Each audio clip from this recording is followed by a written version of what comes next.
Another day, another app. Now, guys, today we're reviewing another app that came out recently, and not recently because I've been hearing about this app. The company started like around, I think it's 2012, so they've been around for a while, but they just recently started doing all these marketing tactics and all these things on YouTube. And every time you watch a YouTube video about finance, you hear something about the Moneyline app, and then every time they talk about it, they talk about you're not just in a bank, you're in a cool society. This is so amazing. We help you save. We help you with your checking accounts. We help you with your credit score. We help you with everything. And it all sounds great until you kind of break it down. Now, I'm not going to try to tell you guys that this is a bad app or anything like that, because I actually saw the app. When I saw the entire commercial thing, I actually like it because, like I always say in my videos, we are able to be influenced all the time. So all those marketing tactics, they actually work. That's why they put them out there. So sometimes you can get tricked, you can get wheeled in, and you kind of fall into it. But before I install anything on my phone, I like to do my research, just like I did with Tally in my last video, and I made sure that you guys know exactly what I found. Now, the Moneyline app is actually a very good app in accordance to what I actually found in the beginning, right? It sounds great. You have your own checking accounts, you have your own saving accounts, and they also give you a lot of cash back, your own debit card, and they also invest your money for you. Now, it sounds good, right? Because every single month they take out $79, they take $50 and they invest that money. The other $29 is your monthly fee. But there's a way to actually waive that monthly fee if you sign into the app every single day. Every single day that you sign in, they put that dollar right back into your account. It sounds good, right? So it means that you get this entire thing, this entire package for $29, but if you sign in to check your finances every single day, they just give it right back to you, right? Now, here's the main issue with this first part.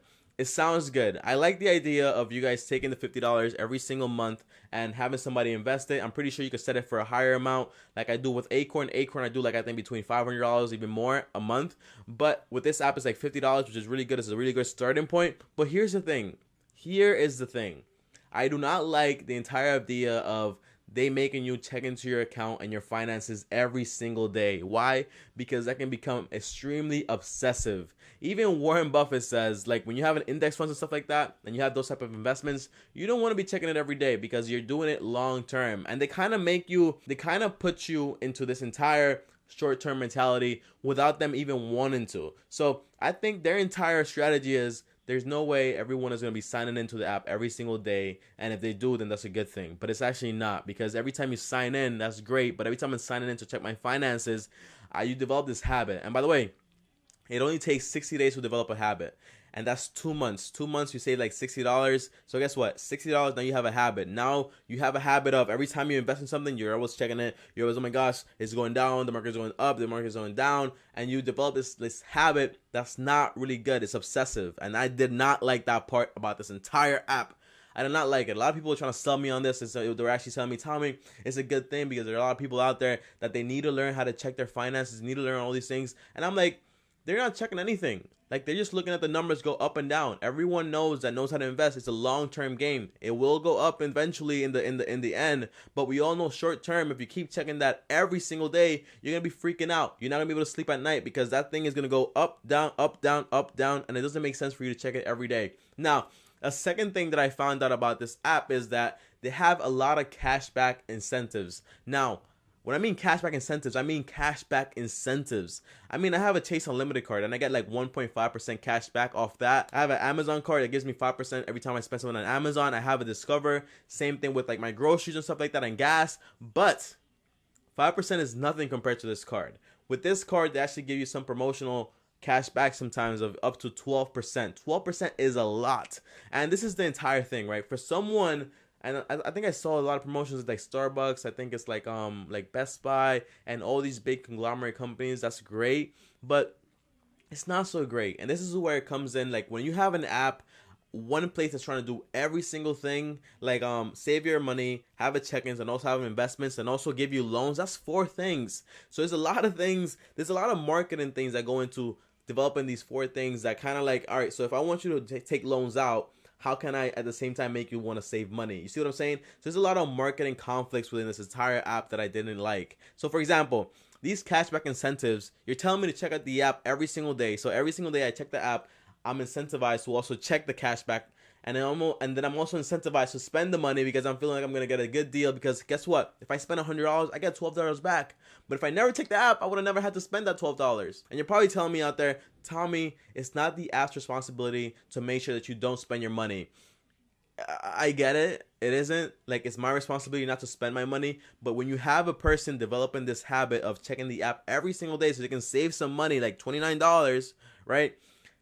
I'm checking the app every day. I'm looking at all these things. People are not perfect. So all these things, all these cognitive relationships which you're forming in your brain out of these habits, they're going to have an effect on you. And it's not going to be a positive one. And that's why I don't like that part. Now, a second thing about this app is like the loaning portion, right?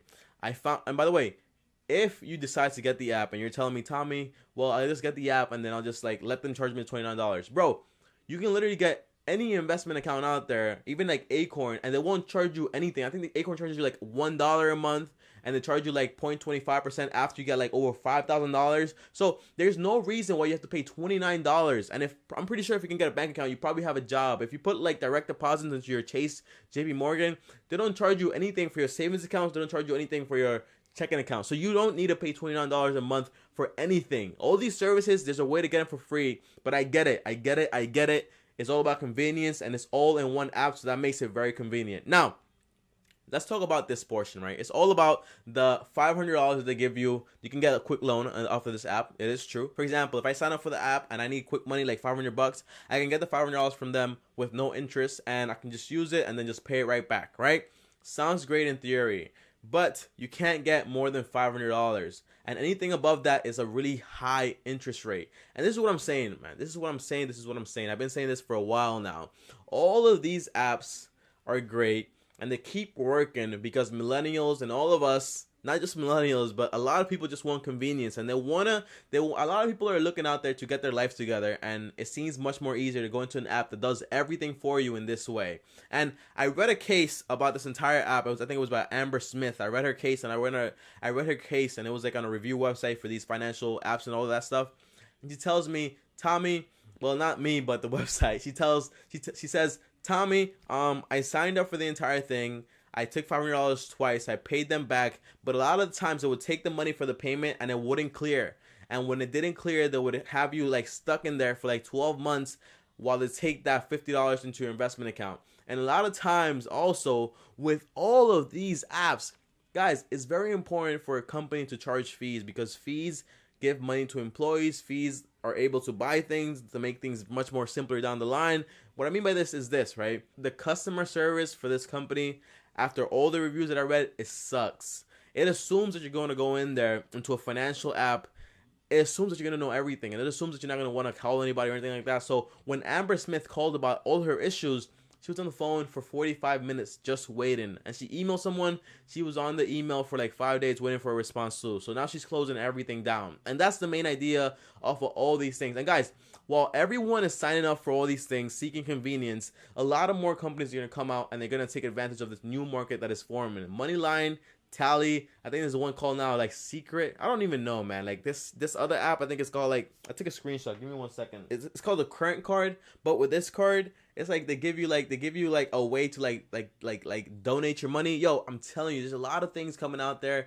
Look, I think you guys can see it, right? There's a lot of things coming out now. A lot of these companies are gonna keep forming because they see the market and they see that people are signing up for these apps and they're paying fees for something they could do themselves. And I get it, convenience is really good, but $29 for the rest of your life, bro, it's like super hard, you know, and you're gonna be investing forever. So it's not something I recommend. Now, there is another case that I found, and all right, so Ryan is a very unique case that I'm kind of saying, I'm kind of hinting right now to the issues that this can lead into the future, right? So Ryan is saying, I opened up a Moneyline account and I really liked it. I got the low interest, I got access to low interest loans, right? And I really liked it. But then I opened up a checkings account and I also opened up an investment account. And here's the thing, I never made any money from my investments. And this is the thing I'm trying to tell you guys. If you're forcing and Moneyline out there, right? You guys have a very good, unique app, and you guys are making it cool in a sense, so like kind of like want to invest money, which is really great.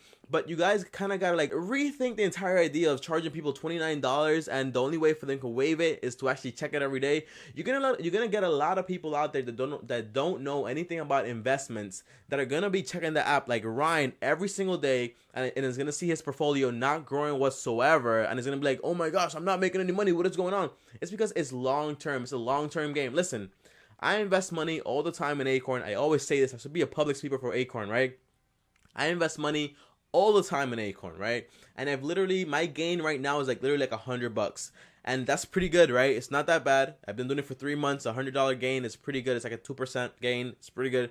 But I think in December I lost like, I think it was like 10-20% of my entire portfolio, and then in January I had it all back. But guess what? I know that it doesn't matter short term, because I know that everything is long term when it comes to investments. And if you're forcing someone to check this account every single day, you're going to develop problems, and this is what I'm trying to avoid. So really rethink that entire thing of charging people late fees. Now, a lot of people are also telling me, Tommy, I get that entire thing, but it helps me build my credit. It also gives me access to low interest loans. I get that. But like I said before, these apps are doing 4 things at the same time. There are banks out there that focus on the main idea of their entire business, which is loans and probably like a checkings accounts, and they do the job very well. So here's an alternative. There's Citizens Bank. They offer really low interest rates, and there's also Sophie. And I also made a video, I think it was yesterday, about like loans and what loans you can get that should give you a low interest rate. Listen, there's a lot of alternatives out there. So if you are seeking convenience, like total convenience of having everything in one place, which isn't good, you know. I don't like it. I don't like the idea of having everything in one place, because it's not, you know, don't ever put all your eggs in one basket. That's what I like to hear. But if you like this idea of having everything in one place, your checking, your savings, your investments, your loans, everything, then Moneyline is the perfect app for you. And Moneyline, if you're out there and you're listening to this video and you're watching this video, I really like the app. But I feel as if I don't really care about the loan interest rates, honestly, because it's like you guys are offering a premium service, so you guys have to make money some way. But I don't like the entire thing about the charging people money every single month, the $29. Like, yes, charge them $50, but then also I think you guys probably do this already. If you don't, then you're really slacking.